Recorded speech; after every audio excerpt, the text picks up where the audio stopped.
Trabajé como miembro de las Fuerzas Especiales de la Marina durante algunos años. Llámeme Mateo. No voy a perder el tiempo hablando de mi pasado, mi entrenamiento o el camino que me llevó hasta allí. Nada de eso importa para lo que viene a continuación.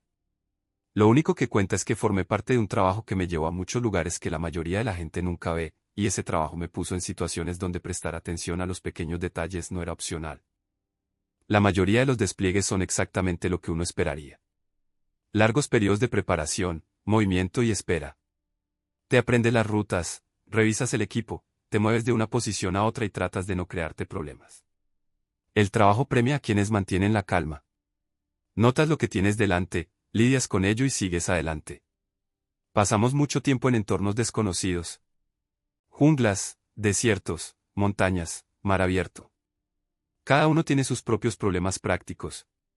Calor, frío, visibilidad, terreno, sonido.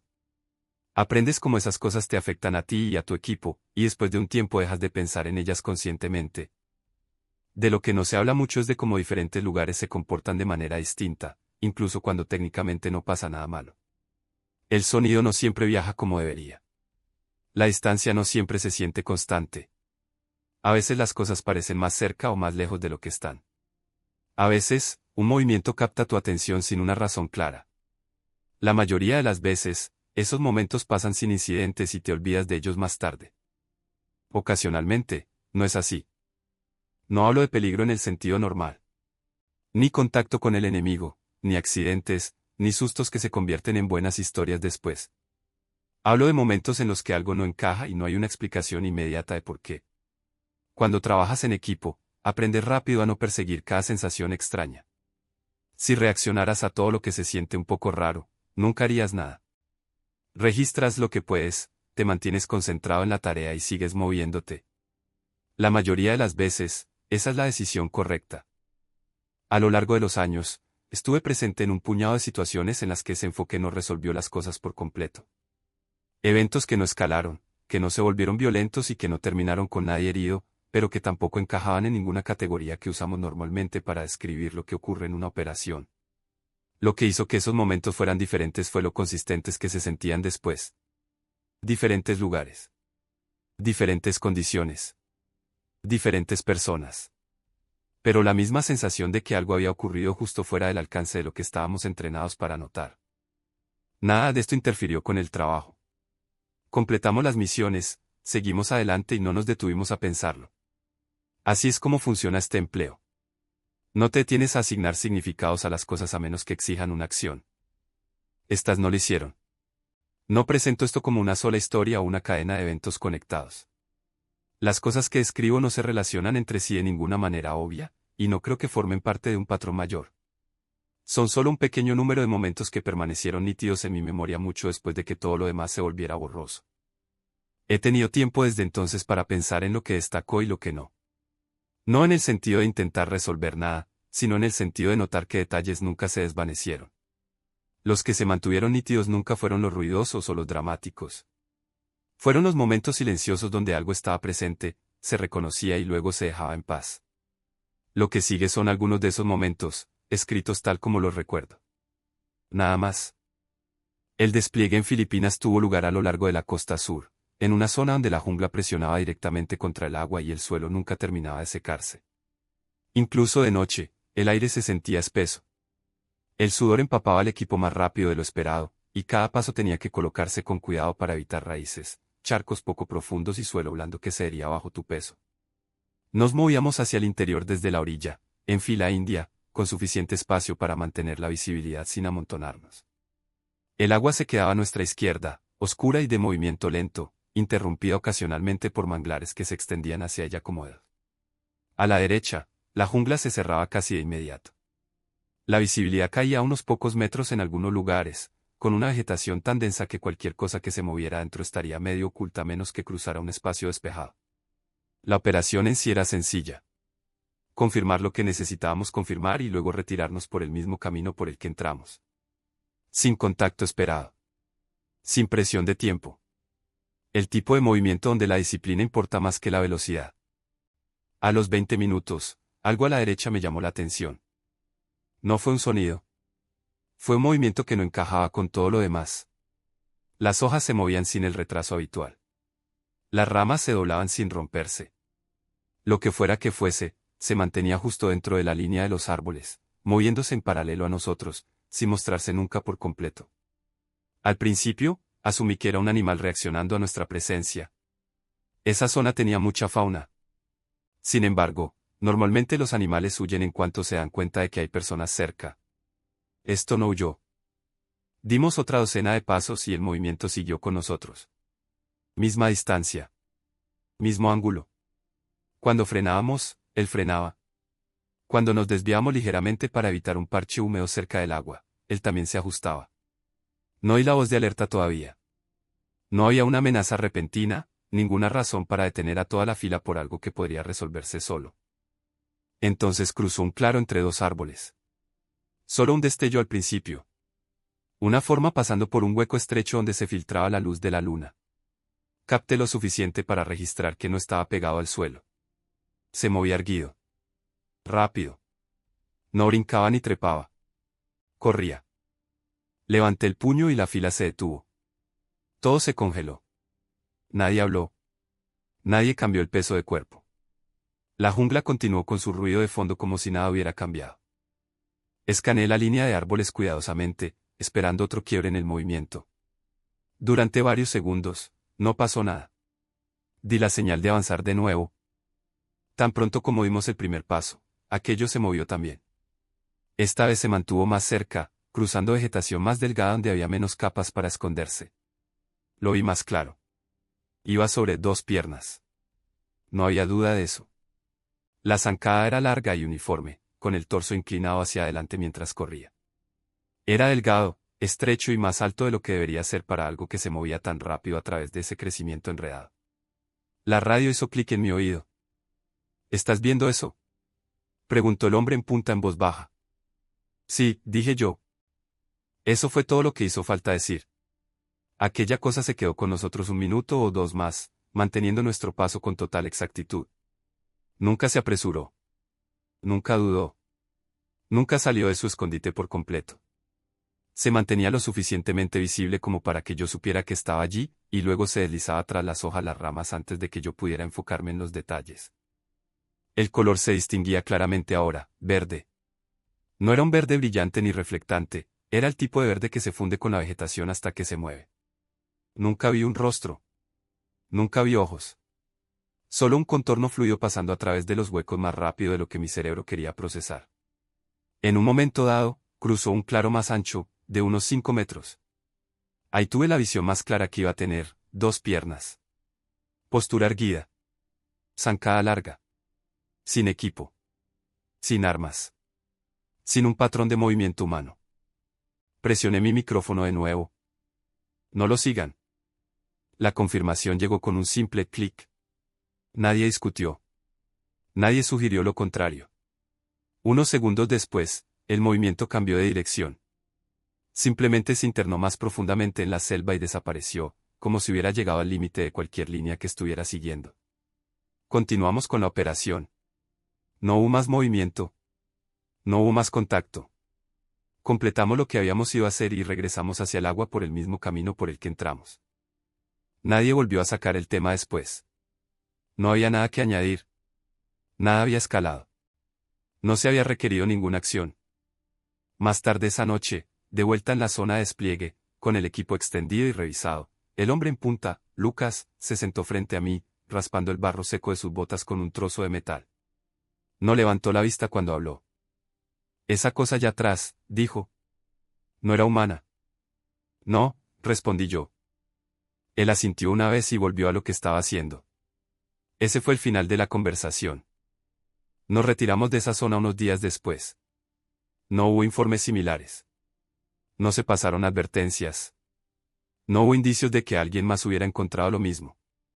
En aquel momento, lo traté igual que cualquier cosa que no interfiriera con la misión, tomé nota y seguí adelante. Lo que se me quedó grabado no fue lo rápido que se movía o lo cerca que estaba. Fue algo más. Los animales reaccionan. Las personas reaccionan. Esto no reaccionó. No siguió el paso, mantuvo la distancia y luego se retiró sin ninguna razón visible. Años después, tras otros despliegues y otros entornos, ese recuerdo permanecía más nítido que la mayoría. No había confusión en su movimiento. No había vacilación. No hubo ajustes una vez que empezó a seguirnos. Se comportaba como algo que ya entendía que éramos y hacia dónde íbamos. En aquel momento, no intenté describirlo más allá de lo que vi. No le puse una etiqueta, eso no era útil. Mucho después, con la suficiente distancia del momento para ser honesto al respecto, hubo una comparación que encajaba mejor que las demás. No perfectamente, pero lo suficiente. Sé que esto va a sonar a locura, pero parecía un lagarto gigante. El despliegue en Afganistán llegó más tarde, durante una etapa en la que la mayoría de nuestras operaciones tenían lugar en terrenos de gran altitud. Esas montañas no se sienten dramáticas cuando te insertan por primera vez. Se sienten secas, vacías repetitivas. Largas crestas. Pasos estrechos. Piedras por todas partes. Aprendes rápido que el sonido se comporta de manera diferente en la altura, especialmente en lugares donde las paredes de roca y los cortes lo canalizan en direcciones que no esperas. Esta operación comenzó como un movimiento a través de un paso de montaña que habíamos usado antes. No a menudo, pero lo suficiente como para que no fuera desconocido. La ruta no estaba marcada en ningún mapa civil, pero se conocía y se consideraba lo suficientemente segura para el tránsito. Sin embargo, había pendientes pronunciadas a ambos lados, roca suelta bajo los pies y un viento que cortaba el equipo incluso durante el día.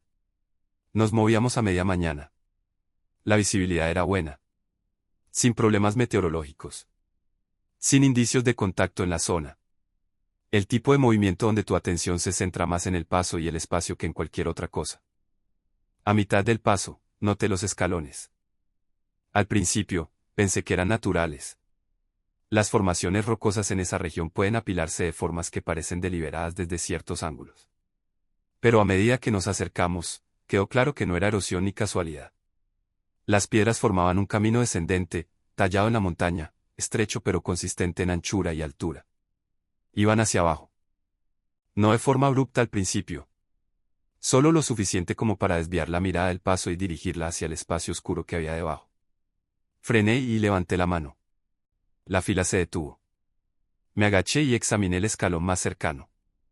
El borde estaba desgastado, liso. No dije nada todavía, pero todos podían verlo. Los escalones descendían hacia la sombra, curvándose ligeramente mientras seguían la forma de la montaña.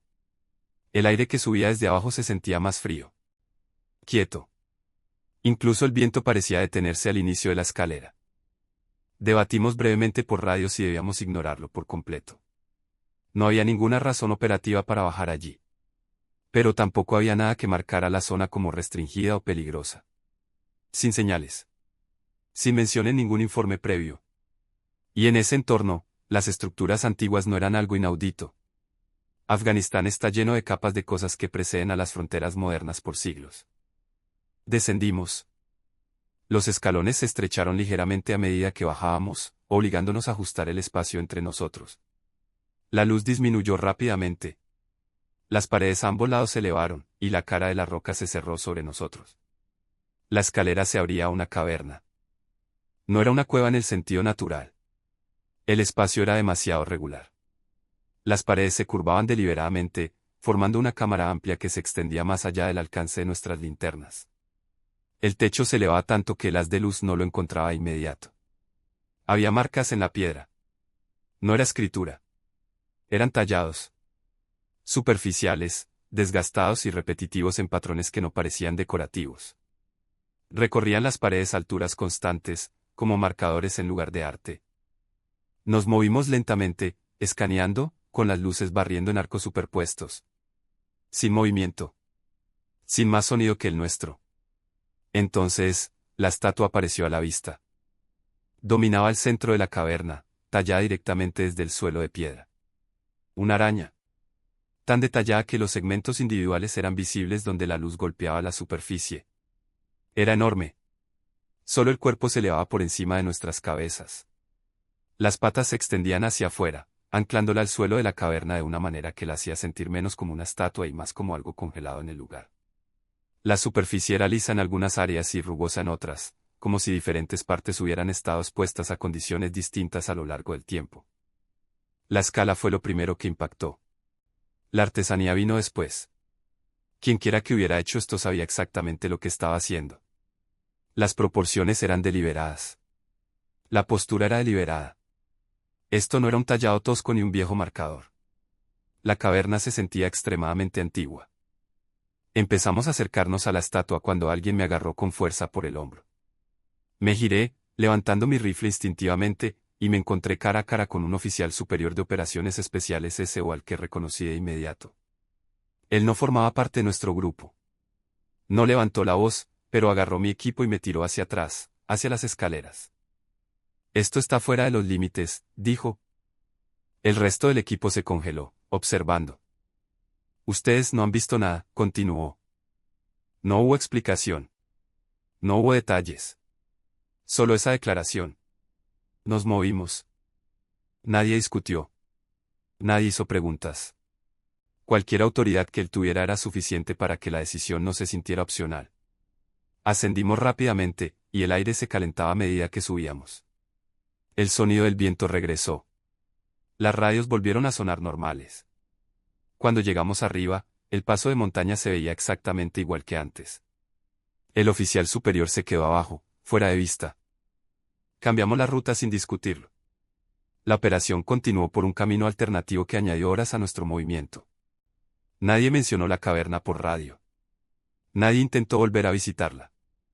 Más tarde, de vuelta a nuestra base, busqué al oficial superior. No estaba allí. Nadie más parecía sorprendido por su ausencia. Le hice una pregunta discreta a alguien que llevaba allí más tiempo que yo. Él negó con la cabeza una vez. No lo hagas, dijo. No se presentó ningún informe. No se hizo ninguna nota. No hubo ninguna mención a los escalones, la caverna o la estatua en ninguna documentación que vi después. El área no fue marcada oficialmente, nunca volvió a aparecer en nuestras rutas. Con el tiempo, aprendí que algunos lugares no se marcan en los mapas. Se manejan de forma distinta. Se evitan sin dar explicaciones. Te desvían de ellos sin comentarios. En aquel momento, no intenté asignarle un significado a lo que habíamos visto. Fuera lo que fuera aquel lugar, no debíamos estar allí. Esto sucedió después de que los combates terminaran. Eso es importante, porque descarta la mayoría de las explicaciones a las que la gente recurre más tarde. No había fuego enemigo, no había confusión sobre nuestra ubicación, ni adrenalina distorsionándolo todo. El enfrentamiento había terminado limpiamente. El área era segura. Estábamos haciendo lo que sigue, despejar, revisar, movernos metódicamente a través de lo que quedaba. El aire todavía olía quemado. No exactamente a humo, sino a esa mezcla punzante de polvo, metal y algo químico que se asienta en la ropa y no se va. El sol estaba abajo, proyectando largas sombras sobre el hormigón roto y los muros derrumbados. El calor se desvanecía rápido, reemplazado por ese frío seco del atardecer que se arrastra en cuanto la luz empieza a irse. Nos movíamos entre los restos de un pequeño grupo de estructuras. No quedaba mucho en pie. Muros reventados. Techos hundidos. Escombros por todas partes. Tenías que vigilar dónde pisabas o te torcerías un tobillo con una piedra suelta o pisarías algo que se desplazaría bajo tu peso.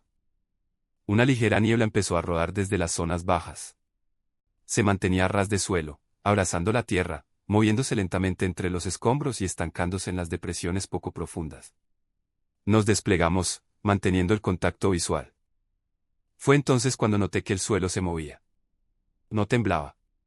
No se hundía. Se movía. Fue sutil al principio. Un desplazamiento lento debajo de la niebla, como algo que empujara desde abajo en lugar de a través de la superficie. El movimiento trazaba una curva suave entre los escombros, a unos 30 metros delante de nosotros. Nos detuvimos de inmediato. El movimiento no paró. Se deslizaba hacia adelante, fluido y continuo, pasando detrás de un muro roto y reapareciendo al otro lado. La niebla se partía a su paso, fluyendo sobre algo sólido en lugar de derivar libremente. Me quedé mirándolo, intentando reconciliar lo que veía con algo familiar. El polvo asentándose no se comporta así. El humo tampoco. La forma emergió más plenamente cuando cruzó un espacio abierto entre montones de escombros. Era larga. Gruesa. Continua. Un solo cuerpo moviéndose como una sola pieza. Sin extremidades visibles. No había movimiento lateral. Avanzaba solo por presión, deslizándose hacia adelante como algo que se abriera paso a través del suelo sin resistencia. La radio hizo clic. ¿Estás viendo esto?, preguntó uno de los muchachos. La forma continuó moviéndose, angulándose ligeramente cuesta abajo. Nunca se giró hacia nosotros. Nunca reaccionó a nuestra presencia. Se comportaba como si no estuviéramos allí en absoluto. Luego pasó lo suficientemente cerca como para que yo pudiera ver detalles. La superficie era rugosa, no lisa. La tierra y los escombros se aferraban a ella mientras se movía, y luego caían detrás. La niebla se arremolinaba y se cerraba a su paso. Fuera lo que fuese, estaba desplazando el suelo a medida que avanzaba, no solo deslizándose por encima. ¿Eso es una serpiente?, preguntó el tipo a mi lado. Observé cómo se movía, cómo respondía el suelo a su alrededor. Parece un gusano, dije. Era la comparación más cercana que tenía. La cosa frenó al llegar a una depresión poco profunda cerca del borde de las estructuras. Uno de los cuerpos del enfrentamiento yacía allí, parcialmente oculto por los escombros. El movimiento cambió. El extremo frontal de la forma, si es que tenía un frente, se elevó ligeramente y luego presionó hacia abajo cerca del cuerpo. El suelo se desplazó. Los escombros se deslizaron hacia adentro. Todavía no sé si imaginé lo que vino después. Juro que vi que el cuerpo se movía. Al menos, creo que lo hice. Vi cómo bajaba. No hubo sonido. No hubo desgarros. No hubo colapso. Solo desplazamiento y luego, ausencia. La niebla se asentó. La forma similar a un gusano continuó hacia adelante unos metros más y luego se hundió, su contorno desvaneciéndose mientras el suelo se cerraba sobre ella. En cuestión de segundos, desapareció por completo. No quedó ningún agujero. Ninguna tierra removida más allá de la que ya estaba allí por el combate. Si no hubiera estado mirando el punto exacto, no habría sabido que algo había cambiado. Nadie habló. Mi cerebro seguía reproduciendo el momento, revisando ángulos, iluminación, distancia. Buscando algo que pudiera explicar lo que creía haber visto. Di la señal de avanzar.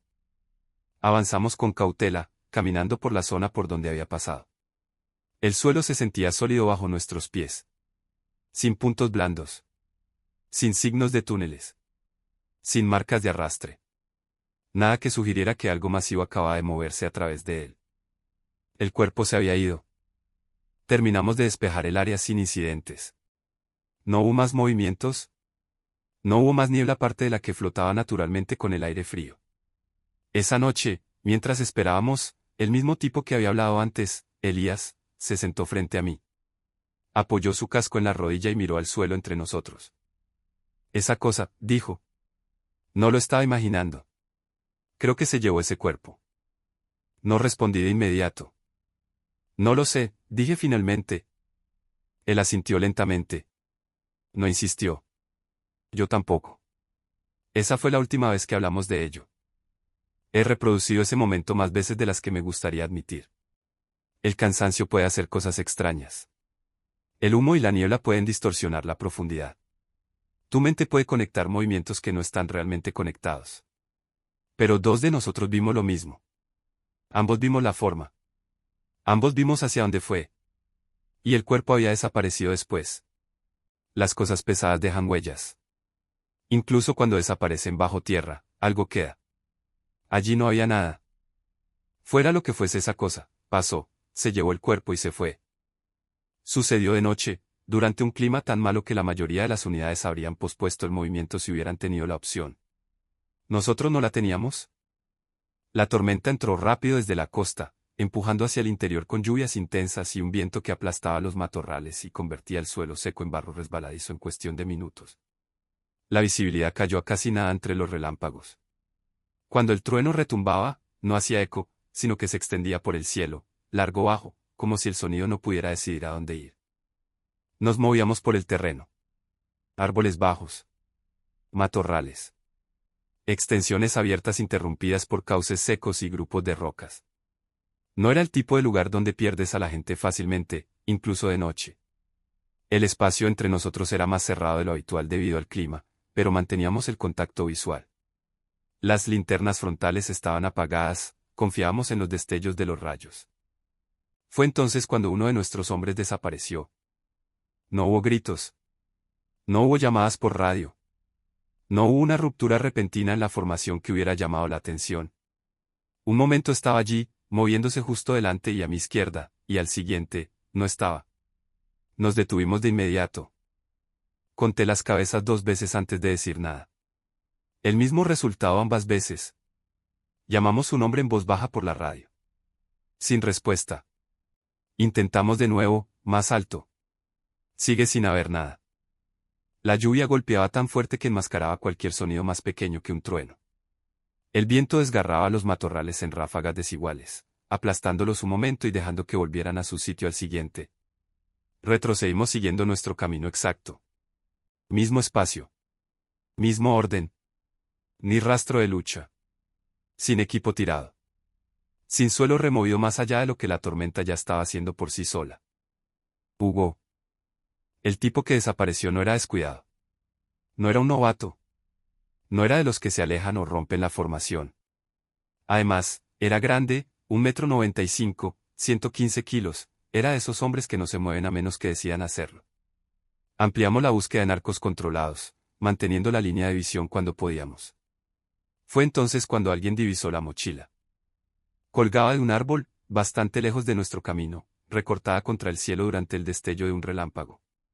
Por una fracción de segundo, no pareció más que escombros atrapados en las ramas. Luego, otro destello la iluminó y la forma se resolvió con claridad. Era su mochila. Colgaba al menos a 15 metros de altura. Nos dirigimos hacia ella con todo el cuidado que el terreno permitía. La lluvia lo hacía todo resbaladizo. Las ramas azotaban con el viento. Cuando llegamos a la base del árbol, eché la cabeza hacia atrás y seguí la línea del tronco hacia arriba. La mochila estaba suspendida de una rama gruesa cerca de la copa, balanceándose ligeramente. Sin cuerdas. Sin cables. Sin tela enganchada o desgarrada. Simplemente estaba allí, colgada. Me quedé mirándola mucho tiempo, intentando encontrar una explicación lógica. Algo que encajara con el entorno. Algo que encajara con el hombre. Él no trepaba árboles, al menos, yo nunca lo había visto hacerlo. Y no había forma de que hubiera subido tan alto en la oscuridad, tan rápido, en medio de una tormenta y con el equipo completo. No había marcas de raspaduras en el tronco. Ni ramas rotas abajo. Nada en el suelo. La tormenta arreció de nuevo, el viento rugía entre los matorrales y la lluvia golpeaba de lado. Durante unos segundos, el estruendo lo inundó todo. Y entonces, se detuvo. No la tormenta. Solo el viento. Cesó de golpe, dejando que la lluvia cayera recta en lugar de inclinada. ¿Fue entonces cuando lo oímos? No fue un sonido en el suelo. Fue sobre nosotros. Un torrente de aire. Pesado. Rápido. Como algo enorme pasando por encima a gran velocidad. No tenía forma. No había silueta contra las nubes. Solo la sensación inconfundible de una masa moviéndose a través del espacio, sobre la línea de los árboles. Duró quizás un segundo. Luego se fue. El viento volvió a rugir inmediatamente después, las ramas azotaron y la lluvia arremetió de nuevo como si nada hubiera pasado. Nadie habló durante varios segundos. Finalmente, alguien rompió el silencio. ¿Oyeron eso? Nos quedamos allí más tiempo del que debíamos, con la lluvia empapando nuestro equipo y los relámpagos cruzando el cielo. La mochila seguía balanceándose suavemente, intacta. Reanudamos la búsqueda. Cubrimos todas las direcciones. Ampliamos el radio. Revisamos los cauces y las zonas bajas. Buscamos cualquier rastro, cualquier lugar donde alguien pudiera haber caído o sido arrastrado. La tormenta jugaba en nuestra contra, borrando huellas casi al instante, pero incluso teniendo eso en cuenta, no había nada. Sin sangre. Sin tela desgarrada. Sin suelo removido. Finalmente, el mando dio la orden de retirarse. No porque estuviéramos satisfechos, sino porque no quedaba nada que buscar. El clima no mejoraba y el riesgo para el resto del equipo aumentaba. Recuperamos la mochila, la bajamos con cuidado. Estaba intacta. No faltaba nada, no sobraba nada. Su equipo estaba dentro, ordenado como él siempre lo mantenía. Nunca lo encontramos. El área se registró de nuevo más tarde, a la luz del día, tras la tormenta. Otros equipos. Mejor visibilidad. El mismo resultado. Sin cuerpo. Sin restos. Sin rastro. No se ofreció ninguna explicación oficial más allá del lenguaje habitual que se usa cuando algo no encaja, separado, perdido, superado por el terreno. Nada de eso explicaba la mochila. Nada de eso explicaba el tipo de hombre que era él. Y nada de eso explicaba lo que oímos sobre nuestras cabezas. Esa pérdida se quedó con nosotros. Los hombres no desaparecen así como así. Y las tormentas no cuelgan mochilas a 15 metros de altura en los árboles.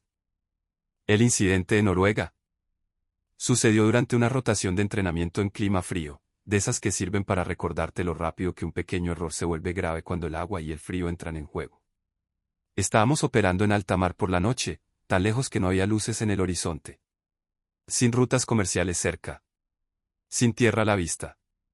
El mar estaba en una calma que solo ocurre ocasionalmente en esa parte del mundo, tan plano que el agua reflejaba el cielo en lugar de romperlo. Aire frío, respiración constante, todo ralentizado por la temperatura. Nos movíamos a baja velocidad, manteniendo el espacio y operando sistemas pasivos.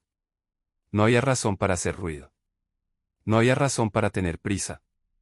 Solo un movimiento constante a través de aguas abiertas mientras todos nos manteníamos alerta por si algo no encajaba.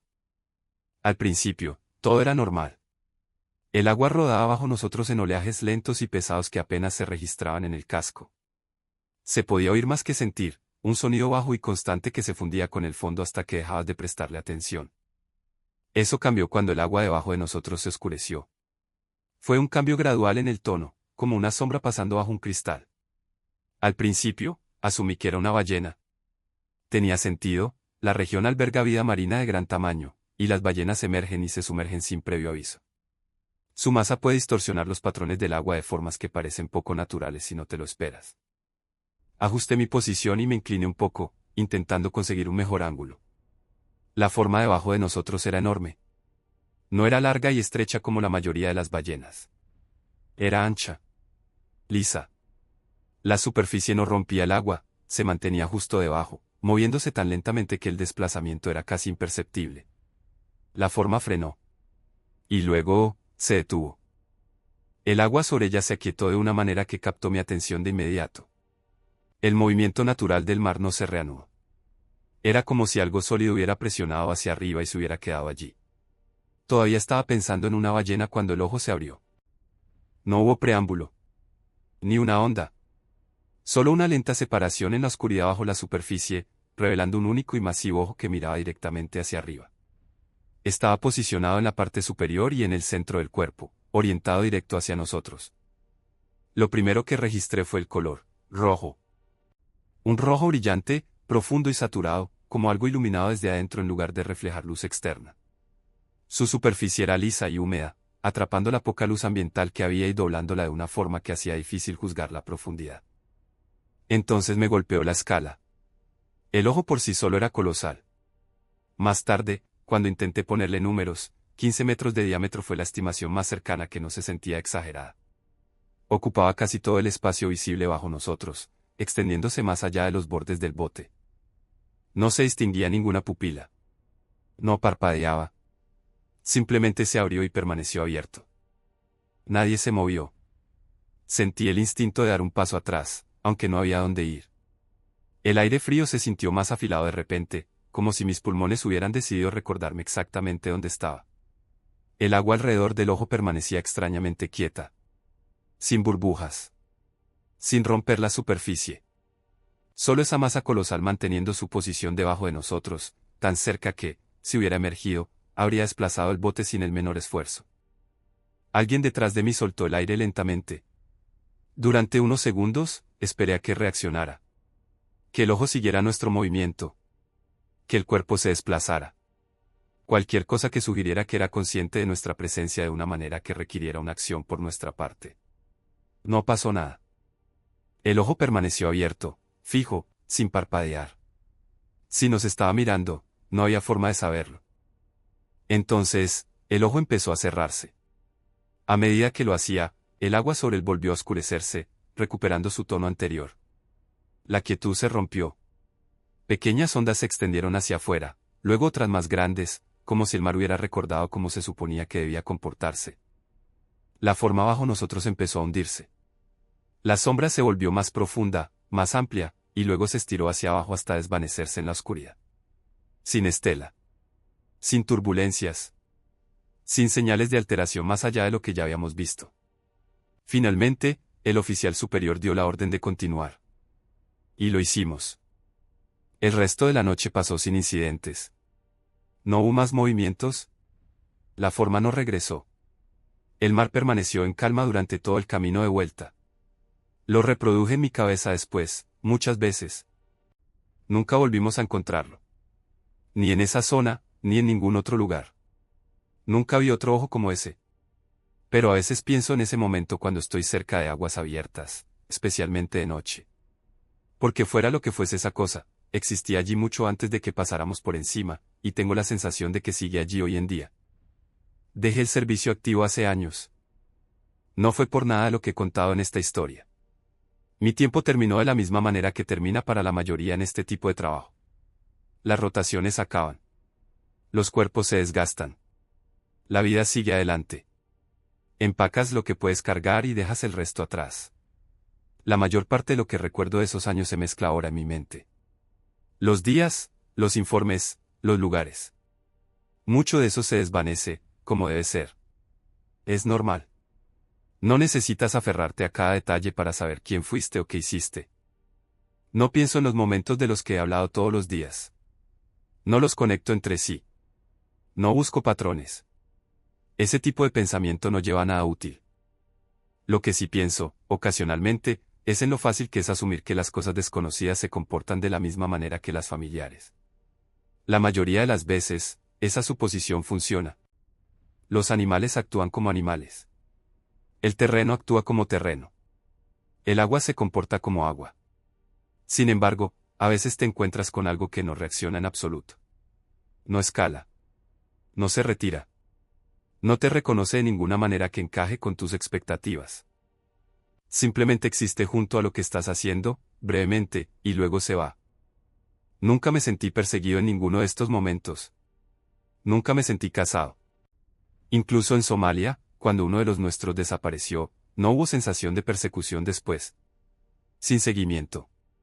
Sin una presencia persistente. Las cosas sucedieron, y luego dejaron de suceder. La gente me ha preguntado, de diferentes maneras, si creo que esas cosas siguen ahí fuera. Si creo que están conectadas. Si creo que debían ser vistas. No lo sé. No creo que esa pregunta importe tanto como la gente quiere. No cuento estas historias como una advertencia, ni las cuento como prueba de nada. No le pido a nadie que crea en nada. Solo estoy describiendo lo que vi y lo que pasó después. Eso es todo. No evito las selvas, los desiertos, las montañas o el mar abierto por esto. Sigo saliendo. Sigo viajando. Sigo prestando atención a mi entorno de la misma manera que siempre lo hice. Pero ahora me siento más cómodo con la idea de que el mundo no tiene la obligación de tener sentido solo porque nosotros estemos operando en él. Algunos lugares tienen reglas que no nos incluyen. A algunas cosas no les importa si las entendemos. Y a veces, la única razón por la que se te permite salir de un lugar es porque tuviste suerte,